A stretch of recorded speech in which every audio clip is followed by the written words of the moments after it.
আসসালামু আলাইকুম বন্ধুরা, আশা করি সবাই ভালো আছেন। আজকে সাদেক এগ্রোতে এই যে আপনারা দেখতে পাচ্ছেন একটি হলিস্টাইন ফ্রিজিয়ান জাতের গরু নিয়ে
সাদেক এগ্রোতে এরকম বিশালদেহী হলিস্টাইন ফ্রিজিয়ান জাতের গরু আরও অনেকগুলো আছে।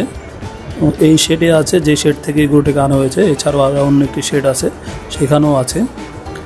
আপনারা চাইলে যাদের এই ধরনের বড় সাইজের গরু দরকার, তারা কিন্তু সাদেক এগ্রোতে চলে আসতে পারেন। ভিডিওটি যদি ভালো লেগে থাকে আপনাদের, আমার চ্যানেলটিকে সাবস্ক্রাইব করবেন। আল্লাহ হাফেজ, আসসালামু আলাইকুম।